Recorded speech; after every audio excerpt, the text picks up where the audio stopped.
Yes बच्चों, आज की क्लास में हम अंडरस्टैंडिंग क्वाड्रिलेटरल शुरू कर रहे हैं। 9th एंट्रेंस का ये चैप्टर बहुत ही इंपॉर्टेंट है।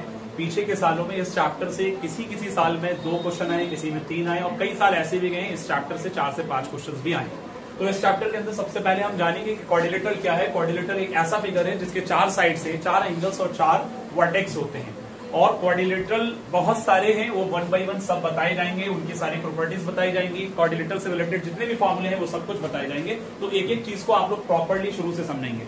जो बच्चे वीडियो से स्टार्टिंग से जुड़े हैं वो लास्ट तक जाएं ताकि ये चैप्टर बहुत इंपॉर्टेंट होने वाला है। ठीक है, तो फर्स्ट ऑफ ऑल हमने जाना कि क्वाड्रिलेटरल क्या है, उसके बाद क्वाड्रिलेटरल के बाद हम जानेंगे कि क्वाड्रिलेटरल के टाइप्स क्या क्या हैं, कितने तरह के हम लोग क्वाड्रिलेटरल पढ़ने वाले हैं इस चैप्टर के अंदर। पैरेललोग्राम के बारे में हम पढ़ेंगे, रेक्टेंगल के बारे में पढ़ेंगे, रोम्बस के बारे में पढ़ेंगे, स्क्वायर के बारे में पढ़ेंगे, ट्रापेजियम के बारे में पढ़ेंगे एंड काइट के बारे में। तो इस तरह से टोटल हमारे यहाँ पर 6 टाइप्स के पैरेललोग्राम, 6 टाइप्स के क्वाड्रिलेटरल हम पढ़ेंगे।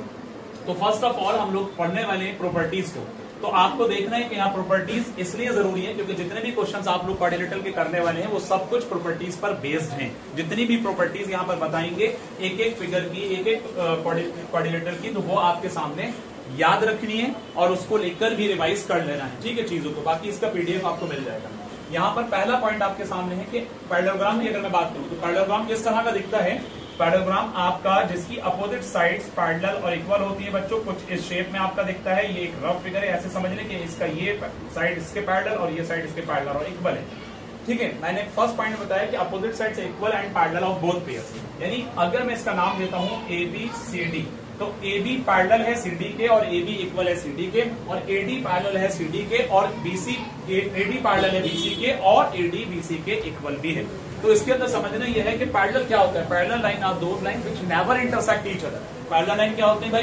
पैरेलल लाइन वो होते हैं जो एक दूसरे से कभी भी इंटरसेक्ट नहीं हो सकते, यानी एक दूसरे को कभी भी नहीं कर सकते। उसका एक बेस्ट एग्जांपल है जैसे रेलवे की जो ट्रैक है ना, आप देखते हैं जिस पर ट्रेन चलती था कि अपोजिट साइड्स पैरेलल और इक्वल होते हैं। और पैरेलल किसे कहते हैं ये समझना है। मैंने बताया कि रेलवे ट्रैक जो होता है ना, ये एक ऐसा एग्जांपल है कि अगर जिस पर ट्रेन चलती है, आप देखते हैं 2 पहिए इस तरह से जो लगे हुए हैं वो उस पर चल रहे हैं, तो जाहिर है कि वहां पर वो कितना भी आगे ट्रेन जाती है बट वो दोनों की दोनों लाइनें एक साथ में ऐसे होती हैं लेकिन एक दूसरे को इंटरसेक्ट नहीं करती। तो इसका मतलब वो पैरेलल लाइन की बेस्ट एग्जांपल है। उसके अलावा हम बात करेंगे यहाँ पर सेकंड पॉइंट के अंदर, इसका सेकंड पॉइंट है opposite angles are equal. Opposite angle equal का मतलब ये होता है देव यहाँ पर कि एंगल A बराबर होगा एंगल C के और एंगल D बराबर होगा बच्चों एंगल B के। अपोजिट एंगल, अगर ये 50 का है तो ये भी 50 का होगा, अगर ये 100 का है तो ये भी 100 का होगा। तो अपोजिट एंगल का मतलब गर्ल्स ये होता है। इंशा का है ओके, और शुमायरा नाम की बच्ची थी वो नहीं आई ना, क्योंकि वो भी बहुत छुट्टी कर रही है। अब ये चीजें सारी स्टार्ट की जा रही है फिर से, लेकिन वो बच्चे एब्सेंट है। नेक्स्ट पॉइंट आपका आता है diagonals of parallelogram are bisect each other. यानी इसके जो डायगोनल्स होते हैं, डायगोनल्स का मतलब जो अपोजिट वर्टेक्स को कनेक्ट करता हो। मेरा कहना है कि D से B और A से C ये आपका जो है एक दूसरे को कनेक्ट कर रहा है। डायगोनल्स क्या करते हैं? बाइसेक्ट करते हैं एक दूसरे को। तो भाई बाइसेक्ट का मतलब क्या होता है? इसका मतलब ये कि जिस पॉइंट पर इंटरसेक्ट कर रहे हैं वहां से ये हिस्सा ये हिस्से के बराबर और ये हिस्सा इस हिस्से के बराबर। कहने का मतलब है कि OA बराबर होगा बच्चों OC के और OD बराबर होगा OB के। ये मतलब है बाइसेक्ट। यानी ये सारे पॉइंट्स आप लोग को याद रखने क्योंकि क्वेश्चंस में ये सब अप्लाई होने वाले हैं। तो मैंने क्या बताया कि डायगोनल्स जो होते हैं बाइसेक्ट करते हैं एक दूसरे के। नेक्स्ट पॉइंट आपका आता है each diagonals divide a parallelogram into 2 congruent triangle. यानी हर डायगोनल पैरेललोग्राम को 2 कॉन्ग्रुएंट ट्रायंगल में डिवाइड कर देता है। अगर मान लीजिए मैं इसको दूसरे कलर से करता हूं। मान लीजिए कि मैंने यहाँ पर बच्चों एक पैरेललोग्राम बनाया, उस पैरेललोग्राम में ये डायगोनल बनाया।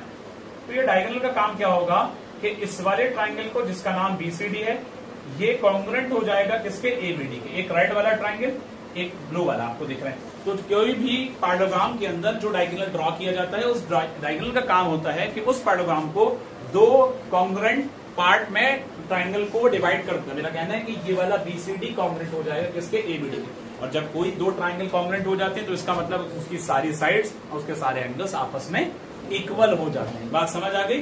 तो एक चीज हमने ये देखनी है। अब उसके बाद हम पढ़ेंगे प्रॉपर्टीज ऑफ रेक्टेंगल। ये अभी हमने पढ़ा पैरेललोग्राम की प्रॉपर्टी, अब हम पढ़ेंगे रेक्टेंगल की प्रॉपर्टीज। तो बच्चों रेक्टेंगल की प्रॉपर्टीज में देखेंगे, फर्स्ट है parallelogram with each right angle is called a rectangle. यानी ऐसा पैरेललोग्राम जिसका हर एक एंगल 90 डिग्री का बच्चों होता है। यानी रेक्टेंगल भी एक तरह का पैरेललोग्राम ही है। यानी एक ऐसा पैराग्राम जिसका हर एंगल 90 डिग्री का होता है। तो कुछ इस तरह के शेप आपका रहेगा रेक्टेंगल का, ऐसे समझे। इसका नाम मैं दे सकता हूं ABCD, और इसके अंदर ये एंगल और ये एंगल और ये एंगल और ये एंगल, यानी ये चारों के चारों एंगल 90 डिग्री के बच्चों रहेंगे। ठीक है। इसके अलावा आपको मालूम है कि पहला पॉइंट ये था कि एक ऐसा पैरेललोग्राम जिसकी हर एक एंगल 90 का होगा वो रेक्टेंगल कहलाएगा। तो भाई सीधी बात ये समझ में आनी चाहिए सब लोगों के कि पैरेललोग्राम कहाँ है ना, तो इसका मतलब जितनी पैरेललोग्राम वाली प्रॉपर्टी वो सब भी इसके ऊपर अप्लाई हो जाएंगी। बात आती है समझ में सबके। तो इसका मतलब यह है कि AB is parallel to CD और BC is parallel to AD और इक्वल भी है। यानी मैं कहूंगा कि ये साइड इसके इक्वल और पैरेलल है और ये साइड इसके इक्वल और पैरेलल है। बात समझ में आ रही है। एक चीज। दूसरी चीज, इसका हर एक एंगल 90 डिग्री का है। तीसरी चीज, डायगोनल्स ऑफ, क्या कह रहे हैं कि diagonals of rectangle are equal. Rectangle के डायगोनल्स जो होते हैं बच्चों वो क्या होते हैं, इक्वल होते हैं। ये बात याद रखेंगे। डायगोनल्स के रेक्टेंगल के डायगोनल्स जो होते हैं वो क्या होते हैं, इक्वल होते हैं। यानी अगर मैं यहां से यहां कनेक्ट कर रहा हूं तो यहां से कनेक्ट कर रहा हूं तो AC बराबर बच्चों हो जाएगा किसके, BD के। यानी ये डायगोनल आपस में इक्वल होते हैं। ठीक बात है बच्चों, याद रहेगी ये बात। तो जो चीजें मैंने पैरेललोग्राम के लिए बताई वही सारी चीजें लगभग इसके ऊपर अप्लाई होती है, क्योंकि एक ऐसा पैरेललोग्राम है जिसका हर एक एंगल 90 डिग्री का है। तो इसका सेंस क्या जाता है कि रेक्टेंगल का हर एक एंगल 90 का होता है। रेक्टेंगल की अपोजिट साइड्स इक्वल और पैरेलल होती है और रेक्टेंगल के डायगोनल्स भी इक्वल होते हैं। लेकिन पैरेललोग्राम के डायगोनल बाइसेक्ट करते हैं। पैरेललोग्राम के डायगोनल बाइसेक्ट करते हैं। ये पॉइंट सबको याद रखें जो बोल रहा हूं। नेक्स्ट रहेगा भाई प्रॉपर्टीज ऑफ, नेक्स्ट हम पढ़ रहे हैं प्रॉपर्टीज ऑफ रोम्बस। अब रोम्बस की प्रॉपर्टीज पढ़ने के लिए क्या करने की भाई, जानने की रोम्बस कैसा फिगर है। देखिए सबसे पहले parallelogram having all sides equal is called a rhombus. फिर वही बात कि एक ऐसा पैरेललोग्राम जिसकी चारों साइड इक्वल हैं वो रोम्बस है। तो rhombus is also called a parallelogram. It's mean that कि रोम्बस भी एक अपने आप में पैरेललोग्राम होगा बच्चों। तो यानी यहां पर रोम्बस किस तरह का दिखेगा, इस तरह का दिखेगा। ठीक है बच्चों, ये आपका एक शेप यहां से यहां, यहां से यहां। अब आपने इसका नाम रखा ABCD। ये आपका रोम्बस है जिसकी चारों साइड आपस में इक्वल होते हैं। एक बात, लेकिन इसके चारों एंगल्स इक्वल बच्चों नहीं होते हैं। लेकिन इसके दूसरे स्टेटमेंट में कहा गया है कि diagonals of rhombus bisect each other at right angle. जो रोम्बस के डायगोनल होते हैं बच्चों वो 90 डिग्री पर बाइसेक्ट करते हैं, यानी परपेंडिकुलरली बाइसेक्ट करते हैं। क्या करते हैं, परपेंडिकुलरली बच्चों बाइसेक्ट करते हैं। तो इसका सेंस क्या जाएगा बच्चों कि यहां से यहां और यहां से यहां जो लाइन जा रही है वो बाइसेक्ट कर रहे हैं परपेंडिकुलरली। यानी ये 90 डिग्री के चारों तरफ बनाएंगे और ये साइड इसके बराबर और ये साइड इसके बराबर हो जाएगी। अगर मैं इसका नाम O रखता हूं तो बेटा इस बात का मतलब क्या जाएगा, इस बात का मतलब जाएगा कि OA इक्वल टू OC होगा बेटा, एक चीज। और OB इज इक्वल टू किसके इक्वल होगा बच्चों, OB is equal to OD के इक्वल होगा। एक बात और मैं ये भी कह सकता हूं साथ साथ एंगल AOD बेटा, angle AOD is equal to angle BOC या BOD कह लीजिए या COD कह लीजिए। BOD का यहाँ पर BOD कहाँ हो रहा है, BOC हो रहा है। क्या हो रहा है बच्चों, BOC। यानी ये वाला एंगल, ये वाला एंगल, ये एंगल और ये एंगल, चारों एंगल आपके हो जाएंगे किसके इक्वल हो जाएंगे, 90 डिग्री के इक्वल हो जाएंगे। COD is equal to angle और AOB। अब जो मैंने ये चीजें लिखी है यानी ये सारे के सारे angle 90 degree. Diagonals perpendicularly bisect का मतलब होता है कि जिस जगह पर वो इंटरसेक्ट कर रहे हैं, दोनों डायगोनल मिल रहे हैं, उस पॉइंट पर एक तो वो दोनों इक्विडिस्टेंट हो जाएंगे पॉइंट। मेरा कहना यह है कि यहां से यहां और यहां से यहां ये दोनों बराबर, यहां से यहां, यहां से ये दोनों बराबर। एक बात। दूसरी बात यह है कि यहाँ 90, यहाँ 90, यहाँ 90, चारों तरफ ये 90 डिग्री के एंगल बनाएगा। इस बात का ये मतलब होता है। बिल्कुल स्टार्टिंग से पढ़ा रहे थे भाई, बेसिक से पढ़ा रहे हैं, ध्यान रखिएगा और सही से समझिएगा चीजों को और जाकर रिवाइज भी करना है। वीडियो बन रही है, वीडियो आपको मिल जाएगी, लेकिन सबको देख लेना है, प्रॉपर्ली रिवाइज करना है, चीजों को नोट जरूर करना है। हर एक बच्चे को जो की पॉइंट्स बता रहा हूँ नोट करने हैं। नेक्स्ट आपका रहेगा प्रॉपर्टीज ऑफ स्क्वायर। स्क्वायर की प्रॉपर्टी बच्चों क्या रहेंगी भाई, स्क्वायर जो है वो एक ऐसा फिगर है, ऐसा रोम्बस है। कहा गया है स्क्वायर इज अ रोम्बस, ध्यान से सुनना, square is a rhombus. Square क्या है, एक तरह का रोम्बस है जिसका हर एक एंगल 90 डिग्री का है। स्क्वायर एक तरह का रोम्बस है। और रोम्बस क्या है भाई, रोम्बस एक तरह का पैरेललोग्राम है। तो इस बात से क्या समझ में आता है अरमान, इस बात से ये समझ में आता है कि जो पैरेललोग्राम है वही प्रॉपर्टीज बहुत हद तक रोम्बस के अंदर भी लग रही है, लेकिन कुछ उसकी जो मेन प्रॉपर्टीज है वो बताई गई आपको। तो आपको याद रखना है कि अपोजिट साइड्स इक्वल और पैरेलल रोम्बस में भी रहेंगी, अपोजिट साइड्स इक्वल और पैरेलल रेक्टेंगल के अंदर भी रहेंगी। अब इसके अलावा स्क्वायर क्या है, एक रोम्बस जो है मतलब उसी का स्क्वायर कहा गया है, लेकिन उसमें अगर हर एक एंगल 90 के इक्वल बच्चों हो जाएगा तो उस केस में हम कहेंगे कि वो आपका क्या है बच्चों, वो आपका 90 के इक्वल अगर हो जाएगा तो वो हो जाएगा स्क्वायर। अब ऐसे समझ लीजिए कि जैसे कि आपने यहां पर एक फिगर बनाया, ऐसे समझे, और इसका नाम रखा PQRS। इसमें हर एक एंगल कितने का होगा बच्चों, 90 डिग्री का। कितने का होगा, 90 डिग्री। हर एक एंगल 90 का होगा, ये भी 90, ये भी 90 और ये भी 90 बच्चे, और ये भी 90। बात समझ में आती है। एक चीज ये याद रखो। दूसरी बात कि डायगोनल्स जो है ना बच्चों, डायगोनल्स किसके, स्क्वायर के, वो बाइसेक्ट करते हैं राइट एंगल पर। यानी पर रोम्बस के भी वही काम है जो बात मैंने यहां बताई रोम्बस के लिए, कि जिस पॉइंट पर काट रहे हैं तो यहां से यहां, यहां से यहां बराबर, यहां से यहां, यहां से यहां बराबर, और यहां पर 90 डिग्री, यहां 90 डिग्री, यहां 90 डिग्री, यहां 90 डिग्री, सब जगह यही सेम चीज स्क्वायर के डायगोनल का भी काम वही है। यानी diagonals of square also perpendicularly bisect each other. आती है बात समझ में शाहनवाज, मानव, देव, सबके समझ में बात आ रही है बेटा, साहिर? तो मैंने जो बात बताई है प्रॉपर्टीज ऑफ स्क्वायर भी आप सब लोगों को याद रखनी है, और सभी बच्चों की बुक के अंदर ये पूरा कंप्लीट डेटा अवेलेबल है। उसको जाकर वैसे भी आप रिवाइज करेंगे, उससे भी देख सकते हैं, बाकी वीडियो से देखेंगे तो चीजें स्ट्रांग और हो जाएंगी। ठीक है, की पॉइंट्स बना लीजिएगा, छोटे छोटे बेनिफिट पॉइंट्स, ताकि आपका अच्छी प्रैक्टिस हो जाएगी। नेक्स्ट रहेगा प्रॉपर्टीज ऑफ ट्रापेजियम। ट्रापेजियम की प्रॉपर्टीज क्या है? अब ट्रापेजियम कैसा दिखता है मैं ये बता देता हूं पहले। ट्रापेजियम लाइक ऐसे दिखेगा कि इसका एक साइड ऊपर ऐसे रहेगा, एक ये नॉन पैरेलल साइड रहेगी, फिर उसके बाद यहां से यहां ये साइड इसके पैरेलल है, और ये नॉन पैरेलल साइड है, ये आगे जाकर के कहीं ना कहीं एक दूसरे को इंटरसेक्ट कर जाएगी, तो ये आपका रहेगा ट्रापेजियम। क्या रहेगा बच्चों? ट्रापेजियम। लेकिन ये साइड इसके पैरेलल और इक्वल, पैरेलल रहेगी, इक्वल नहीं होगी, सॉरी फॉर दैट। तो यहाँ इधर या इधर जितना भी टर्मिनेट करेंगे, जितना भी बढ़ाएंगे, एक दूसरे को ये काटेगी नहीं, इंटरसेक्ट नहीं करेगी। बात समझ में आती है? तो ये ट्रापेजियम। अब बात यह है कि इसके बीच के अंदर पैरेलल लाइन के बीच का जो लेंथ है वो क्या है? वो कहलाता है बच्चों हाइट कहलाता है। क्या कहलाता है? हाइट कहलाता है। क्या कहलाता है बच्चों? हाइट कहलाता है, याद रखना। अब मैंने इसका नाम रखा AB और इसका नाम रखा CD। तो बच्चों AB पैरेलल है CD के, और AB और CD के बीच में जो लेंथ है वो क्या है बच्चों? हाइट है। इन दोनों बीच का हाइट कहलाएगी। और इसके फॉर्मूले में क्या आता है? एरिया जब निकालते हैं sum of parallel side divided by 2 into h करते हैं। ठीक है, याद रहे। अब उसके बाद में बात करेंगे प्रॉपर्टीज ऑफ काइट, लेकिन उसके अलावा जो चीज बताई गई है, इसका एक पेयर अपोजिट साइड्स का पैरेलल होता है और अदर पेयर अपोजिट साइड्स का नॉन पैरेलल होता है, वही ट्रापेजियम, जो बात मैंने यहाँ बताई है। ठीक है बच्चों, यहाँ प्रॉपर्टीज ऑफ काइट की बात करें, a quadrilateral in which 2 pairs of adjacent sides are equal is. आगे बढ़ते हैं, यहाँ तक सबका क्लियर है? बिल्कुल, कोई डाउट है यहाँ तक किसी बच्चे को? अब इसके बाद में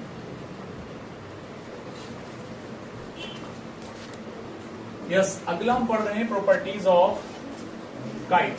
अब काइट की प्रॉपर्टीज क्या क्या हैं आप देख सकते हैं यहाँ पर आपके पास में। प्रॉपर्टीज ऑफ काइट में quadrilateral in which 2 pairs of adjacent sides are equal is called a kite. ऐसे समझ सकते हैं, इसके अंदर मैं काइट का बता देता हूं properly. And it has unequal opposite sides diagonal AC and BD, diagonal AC and BD bisect each other at right angle. ऐसे समझ सकते हैं काइट के लिए। अगर मान लीजिए कि मैंने यहाँ पर आपके पास में, देखिए यहाँ मैंने आपके पास में ये और ये इस तरह से यहाँ आपके पास रखा है, ये काइट, ये शेप को रखा है, काइट शेप को रखा है। तो जो काइट शेप को रखा है, इसके अंदर आपके पास यहाँ पर A है, यहाँ B है, यहाँ C है, यहाँ D है। इसमें कहा यह गया है कि जो काइट होता है उसके एडजेसेंट पेयर आपस में इक्वल होते हैं। एडजेसेंट पेयर इक्वल का मतलब क्या है बच्चों? यानी ये वाली साइड इस साइड के बराबर और ये वाली साइड इस साइड के बराबर होगी। ये एडजेसेंट पेयर आपस में इक्वल होंगे। एक पॉइंट। दूसरा पॉइंट इसके अंदर ये होगा, हो गया। दूसरा पॉइंट इसके अंदर ये होगा कि आपका एक डायगोनल दूसरे डायगोनल को बाइसेक्ट करेगा परपेंडिकुलरली। एक डायगोनल मतलब दोनों नहीं, एक डायगोनल दूसरे डायगोनल को परपेंडिकुलरली बाइसेक्ट करेगा। ये मैं कहना चाह रहा हूं, इसको जरा ध्यान से सुनना सब लोग, क्योंकि इसमें बच्चा अक्सर कंफ्यूज रहता है। मैंने यहां से यहां एक लाइन ज्वाइन की, ये एक डायगोनल, यहां से एक लाइन यहां ज्वाइन की। अब जो AC डायगोनल है ना, AC बाइसेक्ट, परपेंडिकुलरली बाइसेक्ट, दोनों एक दूसरे को नहीं कर रहे, क्योंकि भाई ये हिस्सा बड़ा ये छोटा है, तो दोनों परपेंडिकुलरली बाइसेक्ट ईच अदर नहीं कह सकते, परपेंडिकुलरली वन अनदर कहेंगे। मतलब कि AC जो है वो BD को बाइसेक्ट कर रहे हैं, यानी ये हिस्सा इसके बराबर और इस पर जो बनेगा वो 90 डिग्री एंगल बनेगा, यहां भी यहां भी। बात समझ में आ रही है? तो ये काइट का शेप है। तो AC perpendicularly bisects each other.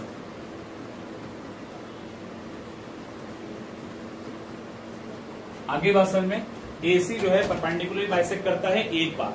दूसरी बात मैंने इसके एडजेसेंट पेयर इक्वल बताया। तीसरी बात अब हम जो पढ़ेंगे तो ये सारे जो अभी तक हमने बताया आपको, ये सब कुछ क्या है भाई, ये सब कुछ आपके क्वाड्रिलेटरल के टाइप्स हैं, क्वाड्रिलेटरल के बारे में बताया गया है, क्वाड्रिलेटरल की सारी प्रॉपर्टीज आपको एक एक बताई गई हैं।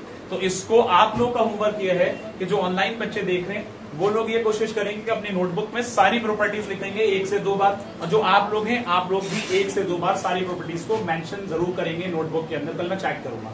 अब इसके बाद जो हम पढ़ने वाले हैं वो यहाँ पर पढ़ेंगे कर्व के बारे में। कर्व असल में कितने तरह के हैं, ये आपके 2 तरह के कर्व होते हैं। फिर उसके बाद क्लासिफिकेशन ऑफ पॉलीगन पढ़ेंगे, और उसके बाद पॉलीगन के और भी टाइप्स हैं वो भी आपको बताए जाएंगे। रेगुलर पॉलीगन है, इरेगुलर पॉलीगन है, इस तरह से कई और भी पॉलीगन हैं। इस पर क्वेश्चंस भी आते हैं, इस पर क्वेश्चंस भी आते हैं।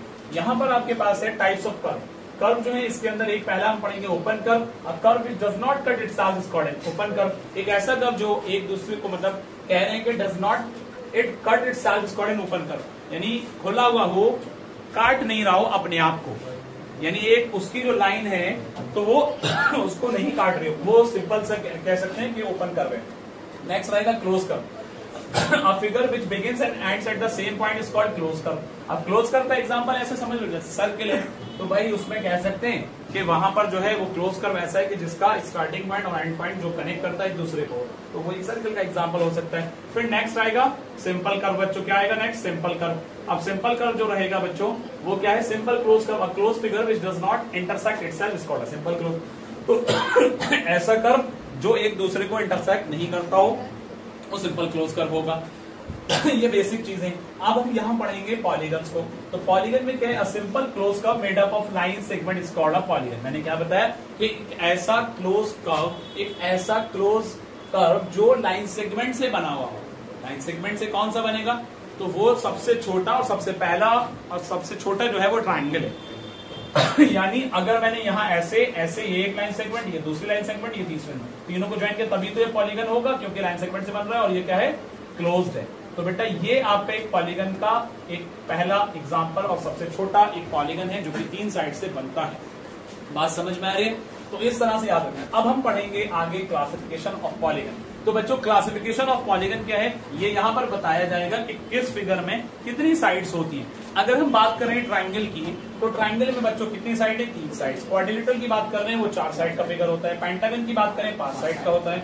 हेक्सागन की बात करें 6 साइड का होता है। हेप्टागन की बात करें 7 साइड्स का होता है। ऑक्टागन की बात करेंगे 8 साइड का। नॉनागन की बात करेंगे 9 साइड का। डेकागन 10 साइड्स का।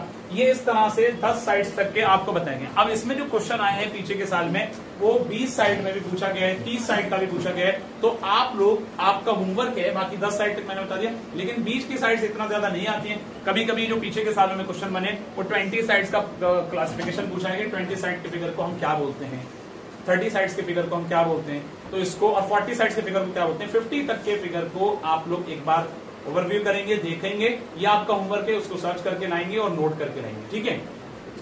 अब इसके बाद हम जो पढ़ रहे हैं यहाँ पर कुछ इंपॉर्टेंट फॉर्मूले हैं जो कि कल के प्रीवियस का एक क्वेश्चन मैंने सॉल्व करा रहा था, उसमें मैंने आप लोगों को कहा था कि कुछ इंपॉर्टेंट फॉर्मूले हैं जहां पर ये फॉर्मूले सारे वो फॉर्मूले हैं जो कि यहाँ पर आपके अप्लाई होंगे उस जगह पर कि कभी डायगोनल निकालने की जरूरत होगी, कभी एंगल निकालने की जरूरत होगी, कभी आपका एक्सरे एंगल निकलेगा, कभी आपकी साइड्स निकलेगी, तो ये सारी चीजें आप निकालेंगे। यस, मैं बात कर रहा था कुछ इंपॉर्टेंट फॉर्मूले हैं जो कि इस चैप्टर के अंदर से इंपॉर्टेंट फॉर्मूले हैं। इस पर भी क्वेश्चन तैयबा आता है, एलबीएस पर भी क्वेश्चन आता है। देव सुन लिएगा बेटा बात को, यहाँ जितने फॉर्मूले हैं पीछे के साल में डायगोनल निकालने का कभी फॉर्मूला पूछ लिया, कभी पूछ लिया कि इनमें से सही फॉर्मूला कौन सा है, तो अलग अलग 3-4 फॉर्मूले दे दिए। कभी साइड निकालने का पूछ लिया, कभी एंगल निकालने का पूछ लिया, कभी आपका एक्स्ट्रा एंगल निकालने का पूछ लिया। तो आपको हर एक फॉर्मूले को अच्छे से जानना है। मैं आपको शुरुआत कर रहा हूं यहाँ पर कि साइड्स निकालने का फॉर्मूला अगर आपके पास में एक्सटीरियर एंगल गिवन हो बच्चों, ध्यान से सुनिएगा,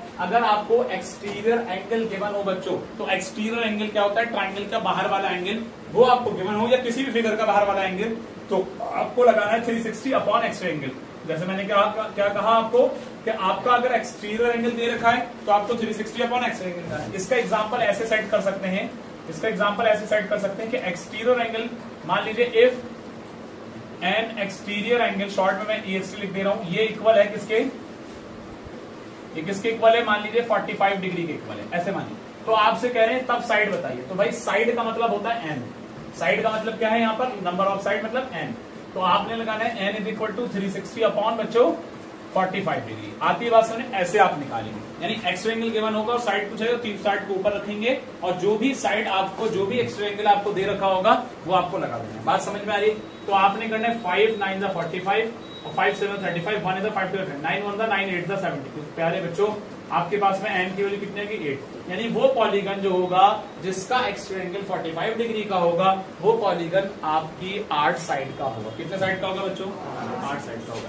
अगर मान लीजिए कि आपको इंटीरियर एंगल दे रखा होगा, तो प्यारे बच्चों इसका क्या है, इसका एग्जांपल ऐसे सेट हो सकता है कि मान लीजिए कि आपको अगर कोई किसी फिगर का इंटीरियर एंगल मान लीजिए 165 डिग्री देता है, कितना, interior angle is equal to 165 degree, ठीक है बच्चों। अब आपसे कह रहे हैं कि if interior angle is 165 degree, you have to find the side of that polygon, है ना।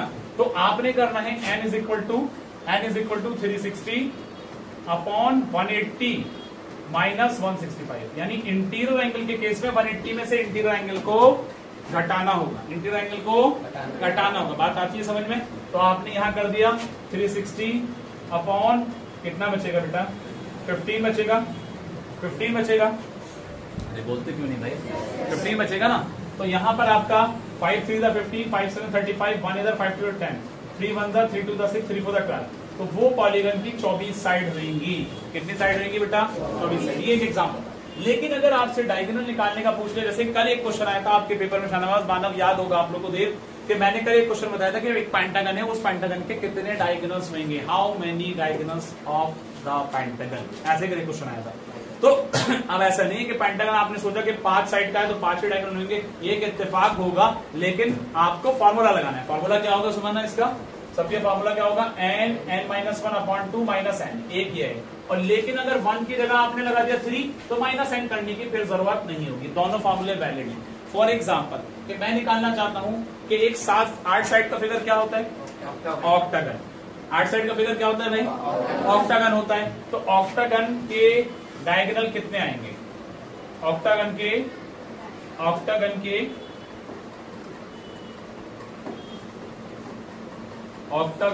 डायगोनल्स कितने आएंगे अगर आप निकालना चाहते हैं बच्चों।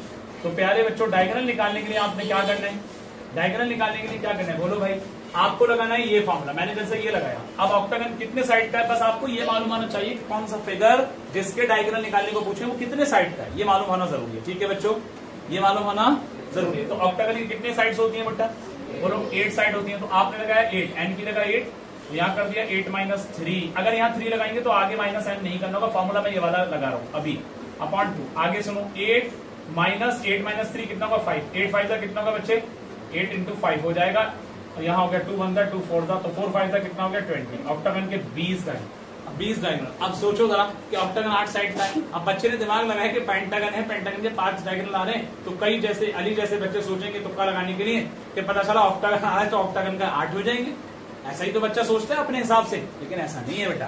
तो आपको फॉर्मूला लगाना है, आपको फॉर्मूला लगाना है, उसके हिसाब से सोचना है। अब ऑक्टागन का मैं मान लीजिए एक फॉर्मूला ये लगाता हूँ, यही वाला।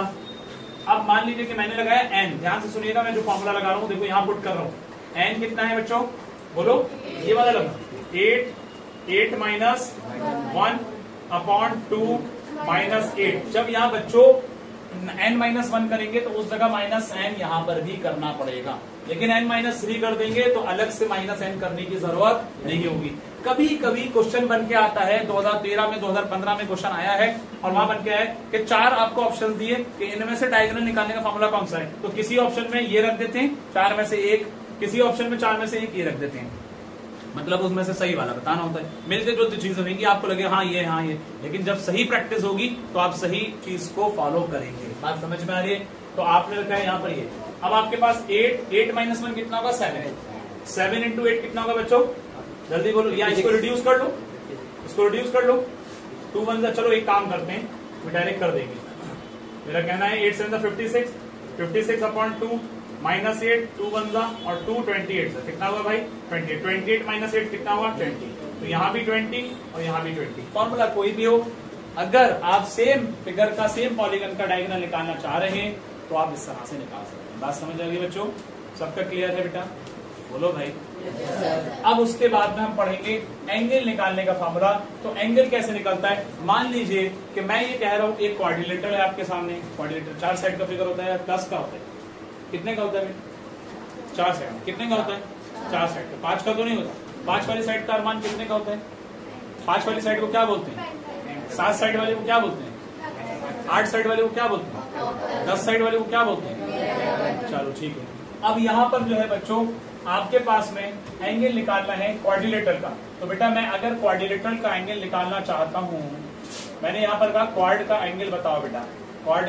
क्वाड्रिलेटरल का एंगल कितना होगा? तो इसके लिए क्या करेंगे बच्चों आप? इसके लिए क्या करेंगे? इसके लिए आप लगाएंगे n-2। तो n का मतलब नंबर ऑफ साइड। तो क्वाड्रिलेटरल कितनी साइड है? 4। 4 - 2 इंटू 180। 4 - 2 इंटू 180 करेंगे तो 2 इंटू 180 कितना हो गया बेटा? 360। तो क्वाड्रिलेटरल के चारों एंगल का सम 360। अगर मान लीजिए बच्चों मैं यहाँ पर डेकागन का एंगल निकालना चाहता हूँ। डेकागन क्या है? 10 साइड का फिगर। इसका एंगल मैं निकालना चाहता हूँ, जरा ध्यान से सुनिएगा। इसका एंगल मैं निकालना चाहता हूँ तो इसका एंगल निकालने क्या करना है? 10 फॉर्मूला लगेंगे 10 - 2 इंटू 180। ठीक है बच्चों? 10 - 2 इंटू 180 करेंगे तो क्या हो जाएगा बच्चों? 10 - 2 8 इंटू 180। तो 8 इंटू 180 करेंगे तो 8 0 0 8 8 64 का 4 कैरी 6 8 1 8 और 6 कितना होगा? 1440 डिग्री का सम डेकागन यानी 10 साइड का फिगर जिसके सभी एंगल का सम कितना आएगा भाई? 1440। इस तरह से हम एंगल निकाल सकते हैं। अगला रहेगा एक्सटीरियर एंगल। क्या रहेगा? अगर मान लीजिए आपको एक्सटीरियर एंगल निकालने को कहा है बच्चों तो उसका सीधा फॉर्मूला है 360/n। लेकिन उस केस में आपको n जरूर गिवन होगा। आपसे कह रहे हैं if the polygon having 10 sides या if the polygon having 8 sides. एक पॉलीगन जिसकी 8 साइड है। कितनी साइड है बच्चों? 8 साइड है। तो ऐसा पॉलीगन जिसकी 8 साइड है तो उस पॉलीगन का एक्सटीरियर एंगल क्या होगा? तो आपने क्या करना है? अगर 8 साइड रखी है तो भाई 360/8 कर दो। तो यहाँ क्या निकाल रहे हैं? एक्स्ट्रा एंगल आ जाएगा। तो 8 1 8 4 32 2 4 बचेंगे ना। 8 5 40। तो पता ये चला कि उसका एक्स्ट्रा एंगल 45 डिग्री का आएगा बच्चों। आया समझ में? क्लियर हुआ? अगला रहेगा प्यारे बच्चों एक फॉर्मूला है नेक्स्ट वाला for regular polygon each interior angle. तो ईच इंटीरियर एंगल हर एक इंटीरियर एंगल के लिए रेगुलर पॉलीगन का जो इंटीरियर एंगल निकालेगा कैसे निकलेगा ये आपको देखना है। तो 2n - 4/n इंटू 90 कर। यानी मान लीजिए कि अगर मैं क्वाड्रिलेटरल के इंटीरियर एंगल को निकालना चाहता हूँ या मान लीजिए कि पेंटागन के इंटीरियर एंगल को मैं निकालना चाहता हूँ तो उस केस में मुझे 2n अब 2 इंटू 5 करना होगा -4/5 इंटू 90। बस ये फॉर्मूला लगा करके जितनी भी साइड का निकालना है वो n की जगह आ जाएगा। बाकी फॉर्मूला रहेगा। ये चीज कैसे लिखिए? 2n - 4/n into 90। आती है बच्चों बात समझ में? 2n - 4/n into 90। आगे बात समझ में? इस तरह से आपको ये फॉर्मूला लगाना है इंटीरियर एंगल निकालने के लिए बच्चों। अगला sum of interior angles 2n - 4 into 90 करेंगे। सम ऑफ एक्सटीरियर एंगल 360 है। Interior angle plus exterior angle कितना है? 180 है। ये छोटी छोटी कुछ बेसिक चीजें थी जो आपको जानना बहुत जरूरी थी। इसके बाद आगे हम देखते हैं क्या हमें पढ़ना है। इसके बाद यहाँ इतना सबका क्लियर हो रहा है बच्चों? जो बच्चे वीडियो देख रहे हैं वो लास्ट तक वीडियो जरूर देखें। अगर वीडियो अच्छी लगती है या उनको क्वेश्चन जो मैं टॉपिक्स पढ़ा रहा हूँ या इससे पहले जो मैंने पढ़ाया है वो समझ में आता है तो कमेंट जरूर करें बच्चों और मुझे सजेस्ट करें कि और क्या बेहतर हो सकता है। बाकी उसके अलावा लाइक करें और वीडियो को शेयर करना ना भूलें। और उसके अलावा जो न्यू कमर्स हैं वो बच्चे सभी सब्सक्राइब भी कर दें ताकि सारे नोटिफिकेशन आपको मिलते रहेंगे। क्योंकि 9 एंट्रेंस 11 एंट्रेंस और भी हम बहुत सारी क्लासेस के हमारे काफी टीचर्स पढ़ाते हैं। सब वीडियोस आपको मिलती रहेंगी। ठीक है बच्चों? अब इसके बाद थोड़ा सा और चीजें हैं जो मैं आपको बताने वाला हूँ।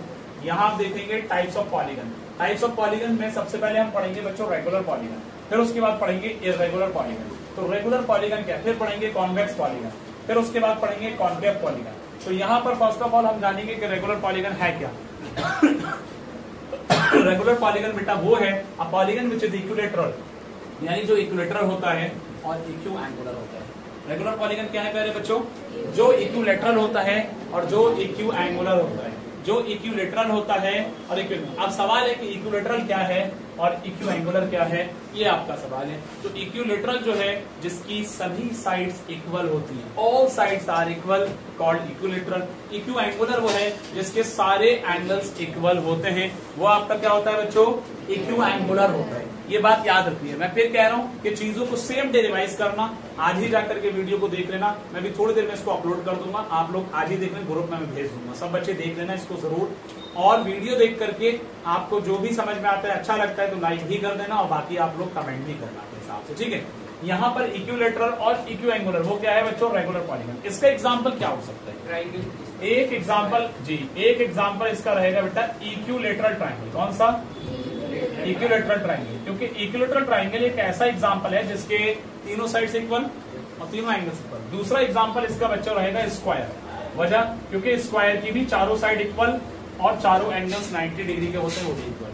इसके अलावा और जितने फिगर आगे रहेंगे, मान लीजिए अगर कोई पेंटागन है तो मैं पेंटागन के आगे वर्ड अगर लगाता हूँ रेगुलर पेंटागन, तब तो वो इक्विलेटरल और इक्विएंगुलर दोनों ले रहा हूँ। लेकिन अगर सिर्फ मैं पेंटागन कहता हूँ तो जरूरी नहीं है कि उसकी साइड सारी इक्वल हो, जरूरी नहीं है कि उसके सारे एंगल्स इक्वल हो। बात समझ में आ रही है बच्चों से। कॉन्वेक्स पॉलीगन, कॉन्वेक्स पॉलीगन क्या है, कॉन्वेक्स पॉलीगन वो होता है कि if the measure of each interior angle of a polygon is less than 180 degree, यानी किसी भी पॉलीगन का हर इंटीरियर एंगल अगर 180 से छोटा है तो वो कॉन्वेक्स पॉलीगन होगा। और इसका कन्वर्स कॉन्वेक्स कॉन्केव पॉलीगन वो है कि अगर एटलीस्ट इसका कम से कम एक इंटीरियर एंगल पॉलीगन का 180 से बड़ा हो तो वो उस तरह के पॉलीगन होते हैं कॉन्केव पॉलीगन। यहाँ आज की क्लास यहीं तक रख रहे हैं, होप के सबके समझ में आया होगा। फिर मैं एक बार कहूंगा कि जो भी बच्चे वीडियो को देख रहे हैं, अगर समझ में आती है तो लाइक करें, शेयर करें, कमेंट करें और वीडियो को शेयर जरूर करें ताकि दूसरे बच्चों का भी फायदा हो, ठीक है।